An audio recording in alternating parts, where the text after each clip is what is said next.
Bienvenidos. Hoy nos sumergimos en la figura de Gregorio Magno, un papa, una figura clave en un momento muy convulso de la historia. Y tenemos fuentes de todo tipo para entenderlo, ¿verdad? Textos teológicos, biografías, incluso cómo se le veía en el arte y, claro, su misión en Inglaterra. Sí, la verdad es que es una suerte contar con tanto material. Nos permite verle en todas sus facetas, su pensamiento, sobre cómo cuidar a la gente, lo que llamamos teología pastoral. Y también su visión del final de la historia, la escatología. Y lo interesante es ver cómo todo eso, pues lo llevó a la práctica. Cómo influyó en su día a día como papa y hasta en su imagen siglos después. Pues empecemos por el principio. ¿Quién era Gregorio?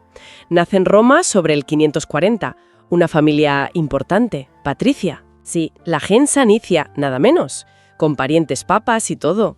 Sus padres, además, son considerados santos, Gordiano y Silvia. Un entorno, digamos, de alta alcurnia y muy cristiano. Y empezó fuerte en lo civil, llegó a ser prefecto de Roma, el cargo más alto. Exacto, en el 573. Pero fíjate, parece que el poder mundano no le llenaba del todo, porque poco después muere su padre y él, da un giro de 180 grados. Renuncia a todo. ¿Y se mete a monje? Sí, convierte la casa familiar, allí en el Monte Celio, en un monasterio, el de San Andrés, que hoy es la iglesia de San Gregorio al Celio, y se hace monje. Pero la tranquilidad le duró poco, por lo que veo. Pues no mucho, la verdad. El Papa lo saca de allí, lo ordena diácono y lo manda a Constantinopla como apocrisiario, que era como su embajador personal ante el emperador. Un puesto clave. Hombre, me imagino. Estar en Constantinopla en esa época debió marcarle. Sin duda. Fueron unos 6 años allí, en el meollo del poder imperial y eclesiástico. Hizo contactos importantes como Leandro de Sevilla. Se curtió en debates teológicos, luego volvió a Roma, a su monasterio, buscando de nuevo la paz. Pero nada. ¿Otra vez lío? Sí, una epidemia de peste se llevó al Papa Pelagio II en el 590. ¿Y a quién aclaman como sucesor? Pues a Gregorio. Que parece que no quería, ¿no? ¿Se resistió? Sí, las fuentes dicen que su resistencia fue genuina. Pero al final no le quedó otra. Lo eligen papa en septiembre del 590. Y le toca a un papado complicado. Roma amenazada por los lombardos, Bizancio lejos y sin ayudar mucho. Complicadísimo. Tuvo que ser mucho más que un líder espiritual, casi un gobernante de facto. Vamos, que tuvo que arremangarse. Totalmente. La iglesia tenía muchas propiedades, tierras, y Gregorio las usó como una especie de intendencia del Estado. Organizaba el reparto de grano, ayudaba a los pobres, pagaba rescates de prisioneros, gestionaba la ciudad. Incluso negoció directamente con los lombardos. Sí, con el rey Agilulfo. Consiguió una tregua pagando de las arcas de la iglesia. Una labor de gestor de crisis total. Es curioso ese contraste, ¿no? Un monje que busca la vida retirada, metido a gestóricas y a estratega. Y ahí está una de las cosas fascinantes de Gregorio. Porque a pesar de manejar tantísimo poder, un poder enorme para la época, todas las fuentes, insisto, destacan su humildad. Una humildad personal muy profunda. Lo de servus servorum Dei, siervo de los siervos de Dios. Exacto. No era solo un título bonito. Parece que de verdad intentaba vivir así su liderazgo. Por eso en su tumba le pusieron cónsul de Dios. Qué bueno eso. Cónsul de Dios. Resume esa mezcla. Sí, autoridad terrenal, pero al servicio de algo más grande. Siglos más tarde, claro, la Iglesia lo nombró doctor de la Iglesia, uno de los grandes. Hablemos de lo que escribió, que no fue poco. Más de 800 cartas, comentarios bíblicos, homilías. Una barbaridad. Los Moralia y Nob, el comentario al libro de Job, es gigantesco, una obra de referencia durante siglos. Luego tenía cosas más, digamos, para el día a día. Las homilías sobre Ezequiel, sobre los evangelios, material para predicar. Y los diálogos.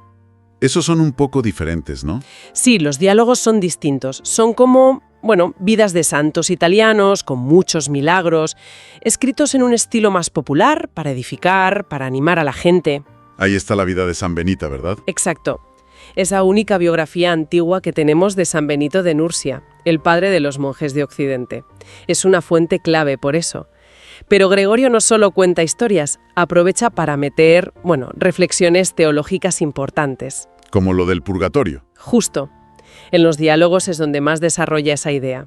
Basándose en algunos pasajes de la Biblia, sugiere que después de morir, algunas almas, las que no están listas del todo para el cielo pero tampoco merecen el infierno, necesitan una purificación, un estado temporal. No es un castigo eterno, sino una limpieza, digamos, para faltas menores. Y esa idea tuvo un impacto tremendo. Enorme. En la piedad popular, en el arte, toda la Edad Media está marcada por la idea del purgatorio.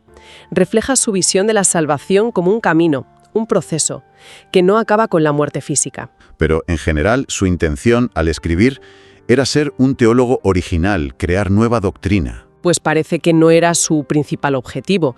Comentaristas posteriores, como Benedicto XVI, por ejemplo, dicen que él se veía más como un eco de la tradición. No buscaba teorías nuevas y rompedoras. Leía la Biblia para encontrar alimento espiritual, para la vida, algo práctico. Desconfiaba del saber por el saber, entonces. Sí, del conocimiento que solo sirve para inflar el ego. Para él, entender la Escritura y vivirla iban de la mano. Tiene una frase tremenda. Decía que el predicador tiene que mojar su pluma en la sangre de su corazón, para que la palabra llegue, toque de verdad. ¡Qué imagen! Y esa unión de entender y vivir es la clave de su obra quizá más famosa, la Regula Pastoralis, la regla pastoral. Sin duda, es como su gran tratado sobre cómo ser un buen obispo, un buen pastor. Lo escribió nada más empezar el papado. Describe al obispo ideal, maestro, guía, pero sobre todo médico de almas. Insiste mucho en que tiene que conocer a su gente, a cada uno. Adaptarse a ellos. Eso es. Y dar ejemplo con su vida, por supuesto. Llama a este cuidado de las almas el ars artium. El arte de las artes. El arte supremo, el más difícil, el más necesario. Y otra vez insiste en la humildad. El pastor tiene que ser muy consciente de sus propias miserias. ¿Y el libro fue un éxito total? Inmediato y duradero. Se tradujo enseguida al griego y al anglosajón, algo rarísimo para la época. Se convirtió en el manual básico para obispos durante siglos. Marcó de verdad cómo se entendía el liderazgo en la Iglesia occidental. Has mencionado antes sus cartas, el Registrum. ¿Qué más nos cuentan, aparte de la administración? Son una fuente increíble. ¿Ves su pragmatismo? Cómo aplicaba el derecho romano, por ejemplo, a casos concretos. Resolvía disputas, protegía las propiedades de la Iglesia, pero también defendía a los más débiles. ¿Algún ejemplo concreto? Pues, mira, en cartas a un agente suyo en Hispania, un tal defensor Juan, le da instrucciones muy precisas sobre cómo actuar legalmente si los militares bizantinos se pasaban de listos con la gente o con la Iglesia. Se ve a un líder con una visión muy clara, sí, pero también con los pies muy en la tierra, capaz de bajar al detalle. Y con esa visión y esa capacidad de acción, se embarca en la misión a Inglaterra. ¿Por qué Inglaterra, justo entonces? Bueno, a finales del siglo VI, Inglaterra, la antigua Britania romana, estaba dividida. Reinos anglosajones, la mayoría paganos. El cristianismo celta, en Gales, Cornualles, estaba como aislado. Pero había una puerta entreabierta. ¿Cuál? El rey de Kent, Ethelberto. Kent era el reino más cercano al continente. Y este rey, aunque pagano, estaba casado con Berta, una princesa franca, que era cristiana. Ah, claro. Y Berta practicaba su fe, tenía su capellán allí en Canterbury. Había una pequeña comunidad cristiana tolerada. Y ahí entra la famosa historia de los esclavos anglos en Roma, non angli sed angeli. Esa es. La cuenta Beda el Venerable. Es una anécdota preciosa, muy gráfica. Pudo ser el chispazo inicial o una forma de explicarlo a posteriori. Pero habría más razones, supongo. Seguramente. Gregorio, como decíamos, tenía esa sensación de que el fin del mundo podía estar cerca. Sentía la urgencia de evangelizar hasta el último rincón. Y para él, Inglaterra era casi el fin del mundo conocido. Además de posibles intereses políticos. Claro, extender la influencia de Roma. Quizá colaborar o competir con los francos, que ya tenían presencia en la zona. La conexión a través de la reina Berta era una ventaja estratégica, sin duda. ¿Y cómo monta la misión? Pues en el 596 elige a Agustín, que era el prior de su propio monasterio en Roma. Lo pone al frente de un grupo de unos 40 monjes. Les consigue salvoconductos y ayuda de los reyes francos para el viaje, que no debió ser fácil. Parece que los monjes se asustaron un poco, ¿no? Sí, jaja, parece que sí. Les llegaron historias de que los anglosajones eran muy fieros y les entró el pánico. Querían volverse. Pero Gregorio les escribió, les animó a seguir adelante. Y llegaron a Kent en el 597. ¿Y qué tal la bienvenida? Pues Ethelberto fue cauto. No los recibió en un sitio cerrado, por si traían magia, pero les dejó instalarse en Cantaberé. Les dio permiso para predicar, les cedió una iglesia antigua, San Martín, que igual ya usaba la reina Berta. La conversión del rey fue clave, imagino. Fundamental. No sabemos la fecha exacta, pero seguramente fue pronto, después de que llegara Agustín. Y claro, una vez convertido el rey, eso abrió la puerta a conversiones en masa. Y Gregorio, desde Roma, apoyando. Sí, en el 601 mandó refuerzos, más misioneros, libros, reliquias y una cosa muy importante, el palio para Agustín. El símbolo de arzobispo. Exacto, lo nombraba arzobispo. La idea original de Gregorio era crear dos grandes centros, dos metrópolis, una en Londres y otra en York, al norte. Al final, como Londres no estaba en el reino de Ethelberto, pues Canterbury se quedó como la sede principal del sur. Hay un tema curioso con los templos paganos. Que si destruirlos, que si reutilizarlos, Gregorio parece que cambió de idea. Es interesante, sí, hay una carta inicial al rey Ethelberto que suena más radical. Anima a destruir ídolos y templos. Pero luego, en otra carta a uno de los misioneros, Mélito, le dice otra cosa. Que si los templos paganos están bien hechos, que no los tiren. Si no, Que los purifiquen, que echen agua bendita, pongan reliquias y los dediquen al culto cristiano. Incluso que adapten las fiestas paganas. adaptar las fiestas. Sí, que en vez de sacrificar animales a los ídolos, pues que hagan banquetes cristianos en honor de los mártires o los santos, en los mismos días o lugares, una estrategia de inculturación, diríamos hoy. Fue un cambio de estrategia sobre la marcha. Podría ser. Quizá al principio pensó en una ruptura total y luego vio que era mejor adaptar, bautizar lo que hubiera de bueno en las costumbres locales. O igual eran instrucciones distintas, una cosa para el rey y otra más práctica para los misioneros. En cualquier caso, es fascinante ver esa flexibilidad, esa inteligencia práctica para adaptar el mensaje sin perder lo esencial. Mientras, Agustín iba consolidando la iglesia en Kent. Fundó la Catedral de Canterbury, un monasterio. Pero, ¿y los cristianos que ya había en la isla? ¿Los britanos? ¿Los celtas? Ay, las relaciones fueron malísimas. Agustín intentó reunirse con obispos britanos, pero fue un desastre. ¿Por qué? Chocaban en todo. Tenían costumbres diferentes, la fecha de la Pascua era un punto de honor, pero sobre todo había mucha desconfianza. Los britanos veían a los romanos como aliados de los anglosajones, los invasores que les habían quitado sus tierras. No hubo manera de entenderse. Una pena. ¿Y la misión romana se extendió más allá de Kent? Sí, pero con dificultades. Se crearon obispados en Rochester, cerca, y en Londres. Pero cuando murió Ethelberto, hubo una reacción pagana fuerte. Su hijo volvió al paganismo, los obispos tuvieron que huir. Vaya. Luego la cosa se recondujo. El nuevo rey se convirtió. Y más tarde, el cristianismo llegó a Northumbria, al norte, por otro matrimonio real, el del rey Edwin con una princesa de Kent, que se llevó a su capellán, Paulino.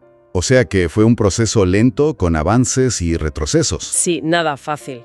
También llegó a Anglia Oriental, pero fue un proceso de décadas, no una conversión fulminante. ¿Y cuál dirías que es el legado final de esa misión gregoriana? Pues fue absolutamente decisivo para Inglaterra. Fundó la Iglesia Católica, la que miraba a Roma, en el sur de Gran Bretaña.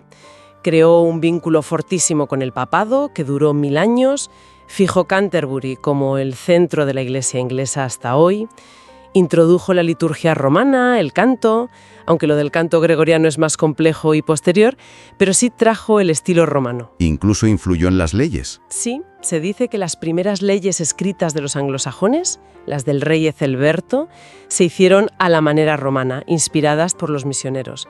Marcó la identidad religiosa y cultural de Inglaterra de forma profunda. Es increíble cómo una decisión tomada en Roma tuvo esas olas expansivas.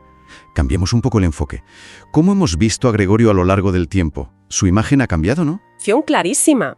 Y esa evolución depende mucho de las biografías que se escribían sobre él, desde las más antiguas, quizá más pegadas a la realidad histórica, hasta las posteriores, como la famosa leyenda dorada, que ya mezclan historia con leyendas piadosas. ¿Cómo eran las primeras representaciones? Al principio, digamos hasta el siglo XIII más o menos, lo que se subraya es al Gregorio intelectual, el doctor de la Iglesia. La imagen típica es él escribiendo, inspirado, con una paloma que le susurra al oído. La paloma del Espíritu Santo. Eso es, esa imagen viene de las biografías, que contaban que sus obras le eran dictadas así, por inspiración divina. Se quiere destacar su autoridad doctrinal. ¿Y después, cómo cambia? Pues a partir del siglo XIV-XV, la cosa cambia. El foco se pone más en el Gregorio Santo, el que hace milagros, el intercesor. La piedad popular se interesa más por su poder para ayudar desde el cielo. ¿Y qué escenas se vuelven populares entonces? Una muy famosa es la Misa de San Gregorio. ¿De qué va? Pues cuenta la leyenda que Gregorio estaba celebrando misa y alguien dudó de que Cristo estuviera realmente presente en la Eucaristía. Y entonces, ¡zas!, se apareció Cristo mismo sobre el altar, sufriendo, mostrando las heridas, rodeado de los instrumentos de la pasión. La columna, los clavos, la lanza. Impactante. Muchísimo. Esa imagen se hizo súper popular, sobre todo para la devoción personal en libros de horas, retablos pequeños. Otra escena muy típica es la de la procesión contra la peste. La que organizó en Roma. Sí, la leyenda dice que al final de la procesión, Gregorio vio un ángel sobre el mausoleo de Adriano, lo que hoy es el castillo de Sant'Angelo, que envainaba su espada. Como señal de que la peste había acabado. Exacto. Y por eso el castillo se llama así, Sant'Angelo. Y luego hay otra imagen más rara, pero también significativa. Gregorio rezando por el alma del emperador Trajano. ¿Un pagano? Sí, la leyenda dice que Gregorio se conmovió al conocer un acto de justicia de Trajano y rezó tanto por él que consiguió salvarlo, algo teológicamente muy atrevido, pero que muestra esa idea de la misericordia y la intercesión. ¿Y qué nos dice todo este cambio de imágenes? Pues nos dice mucho sobre cómo cada época se apropia de las figuras del pasado. Los primeros siglos necesitaban afirmar la autoridad doctrinal de Roma, y Gregorio era el papa sabio, inspirado. La Baja Edad Media, con una religiosidad más emocional, más centrada en los santos y los milagros, prefiere al Gregorio que ayuda, que intercede, que hace prodigios. Las imágenes reflejan lo que la gente necesitaba o valoraba en cada momento. Exacto. Y a su vez, esas imágenes ayudan a construir la figura del santo en el imaginario popular. Y muchas leyendas se asocian a lugares concretos, como su monasterio en el Celio, con los oratorios dedicados a su madre, a San Andrés, o el sitio donde dicen que daba de comer a los pobres. Todo ayuda a hacerlo cercano. Bueno, haciendo un resumen rápido. Gregorio Magno, una figura con muchísimas caras, monje y papa hiperactivo, administrador en tiempos de caos, teólogo práctico, impulsor de misiones clave, escritor influyente, santo con una imagen cambiante. Un gigante, sí. Su legado toca la teología pastoral, la liturgia, la música, el derecho, la expansión del cristianismo. Casi nada. Sin duda. Y si tuviéramos que quedarnos con una idea final, algo para darle una vuelta, podría ser esa tensión constante que vivió, entre su deseo de vida espiritual profunda, de contemplación, y la necesidad de actuar en el mundo, un mundo además en plena crisis. Colapso social, invasiones, epidemias. Eso es. Y su respuesta no fue huir del todo, aunque ganas seguro que tuvo. Sino meterse en faena, aplicar su fe, su inteligencia a problemas muy concretos. Justo. Desde organizar el reparto de pan en Roma hasta imaginar cómo llevar el Evangelio a una isla lejana, pasando por reformar la iglesia o escribir para ayudar a otros pastores. Quizá el gran desafío que nos deja Gregorio, y que sigue siendo relevante hoy, es ese. ¿Cómo mantener viva esa tensión creativa? Entre mirar hacia adentro y actuar hacia afuera. Exacto. Entre la fidelidad a lo esencial, a la tradición, y la adaptación inteligente, humilde, a un mundo que no para de cambiar. Es una pregunta que, yo creo, sigue muy abierta. Espero que hayas disfrutado conocer más sobre su vida y legado tanto como yo disfruté compartirlo contigo. Si te ha gustado este video, no olvides suscribirte a nuestro canal Historias de Nuestros Santos. Es totalmente gratis y tu apoyo nos ayudará a seguir creciendo y trayéndote más historias inspiradoras. Activa la campanita para no perderte ningún video y deja tus comentarios abajo. Gracias por estar aquí y hasta la próxima.